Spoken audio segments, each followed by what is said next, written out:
Hi friends, I'm going to discuss in this video about basics of meal planning. These are simple tips. If you follow them, you don't need to do a crash diet or starve yourself, and you can still have a fit body. You can prevent a lot of chronic illnesses. Also, you can reverse chronic illnesses such as diabetes, hypertension, cancer, hypercholesterolemia, various skin disorders also. Now, the first and the most important tip is start your day with green smoothie. I've spoken at length about green smoothie in my video on green smoothie. Please do watch that. But green smoothie hydrates you. It is alkaline in nature, while your body is dehydrated when you get up in the morning and you work out, and it is acidic. So it balances out. It is filling. It feels quite full after you having a glass of green smoothie. So it reduces your appetite. You can probably skip the breakfast or delay the breakfast till 11 or 12. And that's a time you can have a legume-based meal. While legumes are good source of proteins, it is calorie dense, so it will make you even fuller. It will give you the energy to go on.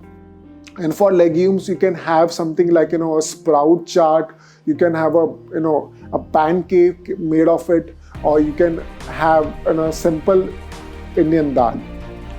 The next aspect is your lunch and dinner.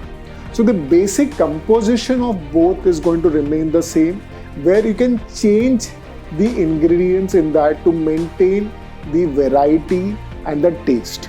Always start your major meals like lunch and dinner with raw food. Raw food is amazing, the nutrients are preserved, the enzymes we are talking about or the vitamins are preserved. When you cook them, they get destroyed. Humans are the only species who have cooked food, whereas you look at Mother Nature, all the other animals are having raw food. So that's why increasing the raw food intake is going to be very essential. And slowly the raw food intake needs to touch 50% of the total quantity of food you're going to have it. So that's why start your meals with raw.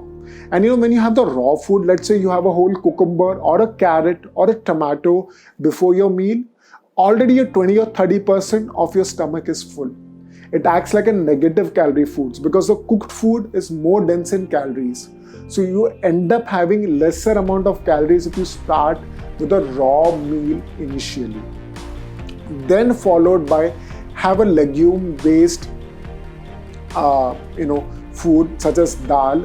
Then you can also have a vegetable, and then you can have something like a bakri, chapati, or you can have brown rice. Try to have more of whole grains rather than refined grains. Instead of having multi-grains, rotate your grains. The ideal time for dinner would be before 7 p.m. Or before the sunset. Our body is designed in such a way that we need to respect the circadian rhythm. Many religions which are followed in India do recommend to have your last meal before the sunset, that is just around roughly 7 p.m. And that will also help you in intermittent fasting, because when you get up in the morning, you will already have a 12 hours of fasting period. Again, does wonders for your health. Now, another important aspect is between your lunch and dinner, you can have your evening snacks. For that, again, you can have a glass of green smoothie, but this time you can change your fruit, you can change the green leafy vegetables. It gives you a different taste. It also adds to the variety and the nutrition. You can complement it with 4-5 soaked nuts such as almonds and walnuts. When you soak them, you germinate them slightly. They are more effective because you have removed their inhibitory enzymes, so they add more nutrition to it. Also during the day, you can keep on having glasses of water to increase your water intake, helps you to reduce the craving for the junk food. And if you feel hungry, you can have fruits. Keep a target of let's say 3 to 4 fruits in the day. What happens if you're munching on an apple or you're munching on a pear or banana, it reduces your craving and also gives you good nutrition. This way you can plan your meal to stay fit. Thank you.